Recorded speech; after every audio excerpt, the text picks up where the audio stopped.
Davom etaman. Hop, endi qaranglar. Tuzlar suv bilan reaksiyaga kirishib, asos bilan kislota hosil qilayotgani gidrolizdan mazmun nima ekan? Yo, cho'kma yoki gaz. Endi asoslarda qaysilari cho'kmay tushadi desa, asosni biz ikkiga bo'lib olamiz. Suvda eriydi. Suvda erimaydi. X qo'yib qo'yaman. Qaysi biridan cho'kmay tushadi? Erimaydi bo'ladi. Suvda erimaydi deyapti, cho'kmay tushadi. Endi asos formulasiga e'tibor beringlar. Metal hamda OH deyapti-yu, Dari sistemida nechta metal bor? 96 ta metal bor. Endi ashlardan Dari sistemida birinchi, ikkinchi guruh metal OH'lari nima qilar ekan? Suvda eriydigan. Beriliy bilan magniydan tashqari. Dari sistemida bor. Ko'ringlarchi, birinchi guruhga kimlar kiryapti? Misolni yozib qo'yamiz. Litiy OH, litiy OH eriydimi, erimaydimi? Eriydi. Natriy OH eriydi. Kaliy OH eriydi. Kalsiy OH eriydi. Kalsiy OH ikkita bo'ladi. Yana kalsiy tagida kim turibdi? Rubidiymi? Rubidiy yana-chi? Stronsiy yana bariy. Rubidiy gidroksid kelsa ham eriydi deysizlar, stronsiy kelsa ham, bariy kelsa ham eriydi deysizlar. Tushuninglar? Ulardan cho'kma rubidiy bir valentiymi? OH unda nima bo'ladi? Bitta bo'ladi. Rubidiy tagida-chi? Kim turibdi? Seziy. U ham OH bitta bo'ladi. Uni tagida fransiy turibdi, uni ham OH bitta bo'ladi. Endi kalsiy tagida kim turibdi? Stronsiymi? Stronsiy OH 2 bo'ladi. Keyin uni tagida bariy turibdi, radiy turibdi. Ular birinchi, ikkinchi guruh metal OH'lar nima qilar ekan? Suvda eriydigan, ulardan cho'kma tushirmaysizlar. Masalan, reaksiyada natriy OH hosil bo'lyaptimi? Cho'kmani belgisini qo'ymaysizlar. Plus minus qo'yasizlar. Eriyotgani uchun nima qilasizlar? Plus minusini qo'yib qo'yasizlar. Tushunarlimi? Endi suvda erimaydiganlar kimlar? Qolgan barchasi. Qolgan barcha nimalar? Metal OH'lar. Masalan, temir gidroksid keldi. Cho'kmaga olasizlar. Alyuminiy gidroksid kelyapti.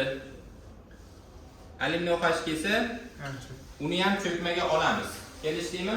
Birinchi, ikkinchi guruhdan tashqari hamma metal OH'lar nima bo'lar ekan? Cho'kmaga kiradi. Ular bo'yicha gidroliz ketadi. Masalan, reaksiya natijasida oxirida anaqa chiqdimi? Temir gidroksid chiqdimi? Demak, ular nima qilamiz ekan? Cho'kma tushiramiz ekan. Ko'k elementlarning hammasi ham cho'kmaga kiradi. Tushunarlimi? Masalan, birinchi, ikkinchi guruh deb qo'yapmiz-ku. Birinchi guruhda mis joylashib qolganda, misni eriydigan olamizmi, erimaydiganmi? Erimaydi.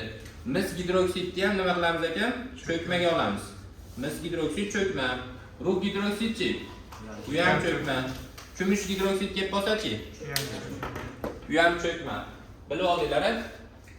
Xo'p, endi kislotalarchi? Kislotalarni ham ikkiga bo'lib olaylik. Kuchli kuchsiz, kuchli kuchsiz. Kuchli kuchsizga ajratishdan oldin oliy, olsizga bo'lib olamiz. Oliy degani kislorodli kislotalar. Kislorodli kislotani keyin ikkiga bo'lamiz. Kuchli, kuchsiz. Qaysi biridan gaz chiqadi? Kuchsizdan gaz chiqadi. Kuchlilar suvda eriydi. Eriyapti degani plus minusga ajrayapti degani. To'g'rimi? Kislorodli kislotalardan qanday ajratamiz? Kislorod sonini, vodorod sonini ayiraysizlar. Agar ayirma 2 yoki baland chiqsa, kuchli kislota. Masalan, sulfat kislota H2SO4. O4 ekan, H2 ekan. 4 dan 2 narsam 2. Demak, bu kuchli kislota, u eriydi, plus minusga ajraydi. Undan gaz chiqmaydi. To'g'rimi? Endi H3PO4 kelib qolsa, O dan H ayirsalar 1 yoki past chiqsa, bu kuchsiz bo'ladi. Masalan, H3PO4. H3PO4 kuchli kuchsizmi? Kuchsiz. Qatdan bilyapmiz. Kislorod soni 4 ta, vodorod soni 3 ta. 4 dan 3 tarsam 1 yoki past chiqsa kuchsiz ekan. Kuchsizlardan nima bo'ladi? Gaz chiqadi. Ketdi. Xo'p, endi kislorodsiz. Bular ham ikkiga bo'linadi. Kuchli, kuchsiz. Xo'p, o'zi kislorodsiz kislotalar 6 dona. To'g'rimi? Bundan 3 tasi kuchli, 3 tasi kuchsiz. Kuchlilar kimlar? H xlor kuchli, H brom, H yod. To'g'rimi? Xo'p, kuchsizlar H ftor, H2S, sulfiddi va siyaniddi. To'g'rimi? HCl. Demak, 3 tasi kuchli ekan, 3 tasi kuchsiz ekan. Kimlardan gaz chiqadi? Kuchsizlar. H4 chiqib qolsa, reaksiya natijasida gaz belgisini qo'yasizlar. Undan gaz chiqyapti, demak gidroliz ketyapti deysizlar. Agar gaz chiqmasa, gidroliz ketmayapti deysizlar. Ikkovi ham bor shunda. Ikkovi ham? Ham cho'kma, uni tushuntiraman. Hozir o'tgan kelamiz. Ham cho'kma, ham gaz bo'lishi ham mumkin. Kelishiga doskani ko'chirib olinglar. Havza yetkazinglar. Ketdimi? Xo'p. Masalan, natriy xlor suvda eridi. Nima chiqadi? Natriy OH va H xlor. Natriy OH kuchli kuchsizmi? Kuchli-a? Plus minus ajrayapti. H xlor-chi? Kuchli. Plus minus ajrayapti. Bu yerda gidroliz bormi? Yo'q. Gidroliz yo'q. Tushunarli-a? Gidroliz yo'q. Demak, sizlarda savol tushadi testda. DTM testimi sertifikatni qizig'i gidroliz ketmaydigan tuzlar tanlang deydi. Unda nima qilamiz? Tuzni tarkibiga e'tibor berasizlar. Tuzda metal hamda kislota qoldig'i bo'lyapti-yu. Metali ham kuchli, kislota qoldig'i ham kuchli bo'lsa, gidroliz nima bo'lmaydi ekan? Ketmaydi ekan. Tushunarli-a? Ketmayaptimi? Demak, natriy OH hosil bo'lyapti. OH ioni bor, OH anioni bor, H kationi bor. To'g'rimi? Biz aytamiz, plusni kation deymiz. Tushunarli-a? Minusni anion deymiz. Mana shuni eslab qolinglar. Kation anionni minus kelsa anion deysizlar, plus kelsa kation deysizlar. Vodorodni kationi bilan OH da anioni turibdimi eritmada? Ikkovsi teng turibdimi? Demak, sizlar muhitni, bu yerda yana bitta narsa so'raladi. Gidroliz ketmaydi va muhit qanaqa deydi? Sizlar aytasizlar, neytral deysizlar. Tushundinglarmi? Neytral. Neytralligini qatdan bilyapsiz. Mana burchak yozib qo'yaman, qaranglar. Agar mana sud formulasi HOHmi? H kationi va OH anioni. Asoslarda ichida OH bo'ladi, to'g'rimi? OH. Agar suvda OH turgan bo'lsa, biz qo'limiz soladigan bo'lsak, qo'limiz nima bo'ladi? O'yilib qoladi. Asoslarda suvda eriydiganlarni ishqorlar deymiz. Ishqorlar nima qilib qo'yadi? Qo'limizni o'yib qo'yadi, to'g'rimi? O'yayotgan narsa nima desa, aynan OH. Aynan OH ni minusi nima qilib qo'ygan? O'yib qo'ygan. Endi suvga kislota soldik. Kislota eritmasi paydo bo'ldi. Agar unga qo'limni soladigan bo'lsam, qo'lim nima bo'ladi? Kuyadi. Kuydirayotgan narsa aynan nima? H ni kationi. Demak, bizda ikkita narsa bor ekan. O'yuvchi narsa bor ekan, kuydiruvchi narsa bor ekan. Agar biz o'yuvchi eritmasiga kuydiruvchi eritmasini aralashtirib olsak, nima paydo bo'ladi? Qo'limiz olgandan keyin ham o'yadi, ham kuydiram qo'lim? Nima bo'ladi? Hech narsa qilmaydi, to'g'rimi?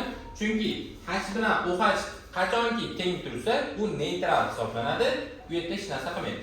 Endi mana shu 3 ta narsa kelib chiqyapti-da, muhit 3 ta narsa kelib chiqyapti. Neytral muhit bor, kislotali muhit bor va ishqoriy muhit bor. Neytral muhitda nima bo'ladi?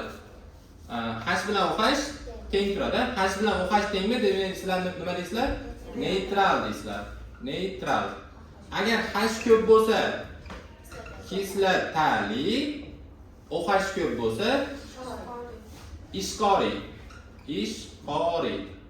Hamma tushundimi? Demak, kim ko'pligiga bog'liq ekan. Endi nima aytdi? H bilan OH teng turibdi-yu, demak, muhit qanaqa? Neytral. Gidroliz ketmaydigan tuzlar toping desa, metali ham kuchli, kislota qoldig'i ham kuchli, to'g'rimi? Neytral muhit ta'minlovchi tuzlar toping desa ham, metali ham kuchli, kislota qoldig'i ham kuchli bo'lishi kerak ekan. Neytral bo'lishi uchun. Kelishdingmi? Endi bunday bo'ladi. Masalan, natriy emas, kaliy olib o'tibman. Kaliy ftarit plus suv. Endi e'tibor beringlar, chiqadigan mahsulot kaliy OH. Kaliy OH kuchli kuchsizmi? Kuchli, eriydimi, erimaydimi? Eriydi. To'g'rimi? H4 kuchli kuchsizmi? Kuchsiz. Eriydimi, erimaydimi? Erimaydi, undan gaz chiqadi. To'g'rimi? Eritmani kim tark etdi? H tark etdi. Suvdan H ftor bilan birga tark etdi. To'g'rimi? Eritmani kim qolib ketdi? OH qolib ketdi. OH qolib ketsa, ishqoriy muhit ishqoriy bo'ladi. Gidroliz kim bo'yicha deydi. Endi gidroliz ikkovsi bo'yicha ketmayapti-da. Faqat kim bo'yicha ketyapti? Bittasi bo'yicha. Anion. Aynan kim bo'yicha desa, ftor bo'yicha ketyapti. Ftor kuchsizligi sabab gaz chiqyapti. Gidrolizdan mazmun nima edi? Yo cho'kma, yo gaz. Endi bu yerda gaz bor ekanda, gidroliz ketyaptimi? Ketyapti. Tepada ketyaptimi? Yo'q. Gidroliz ketmaydigan tuzlar manaqa. Endi bu gidroliz ketyapti. Kim bo'yicha deydi? Mana shunda e'tibor berasizlar. Tuz tarkibi metalli kationni, kislota qolgan anionimi? Kation bo'yichami, anion bo'yichami? Anion bo'yicha. Demak, sizlar gidroliz ketyapti deysizlar, faqat anion bo'yicha deysizlar. Anion bo'yicha. Tushundinglarmi? Anion bo'yicha. Anion bo'yicha gidroliz ketadigan tuzlar tanlang desa, biz nimalar tanlaymiz? Metalli kuchli, kislota qoldi, sizlarni tanlaymiz. Tuzlardan shunaqalarni tanlasanglar, anion bo'yichasi kelib chiqaradi. Endi kim olaylik? Rux sulfat topsamilar? Kalsiy sulfatmi? Kalsiy sulfat tushmaydi.